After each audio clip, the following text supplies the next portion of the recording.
पुणे सोलापूर महामार्गावर अरणगावच्या हद्दीत HP petrol पंपाजवळ भरधाव ट्रकची दुचाकीला समोरून धडक, एका तरुणाचा जागीच मृत्यू. दिनांक 31 मे 2024 रोजी सकाळी 7 वाजण्याच्या सुमारास पुणे सोलापूर राष्ट्रीय महामार्गावर अरणगावच्या हद्दीत HP पेट्रोल पंपाजवळ पुण्यावरून सोलापूर येथे जात असलेल्या एका भरधाव वेगाने जात ट्रक क्रमांक MH14KQ 1006 ने एका दुचाकी क्रमांक MH45J 1387 ला समोरून जोरदार धडक दिल्यामुळे झालेल्या अपघातात दुचाकीस्वार तरुणाच्या डोक्याला जबर मार लागल्याने सदर तरुणाचा जागीच मृत्यू झाला असून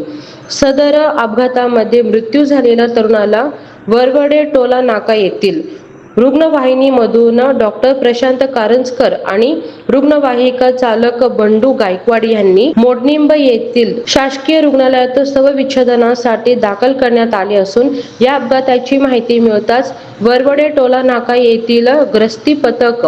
आणि मोडनिंब महामार्ग पोलीस मदत केंद्राचे अधिकारी श्री उमेश पवार PS यांनी त्यांचे कर्मचारी तात्काळ घटनास्थळी दाखल झाले असून या अपघातामध्ये मृत झालेल्या तरुणाचे नाव तुषार गणेश सावंत, तालुका माढा, जिल्हा सोलापूर, महाराष्ट्र येथील रहिवासी असून या सदर अपघाताची माहिती टेंभुर्णी पोलीस स्टेशन येथील अपघात विभागाचे अधिकारी श्री जगताप आणि श्री सरडे यांना वरवडे टोला नाका येथील गस्ती पथक प्रमुख विजय साळुंके यांनी दिली आहे.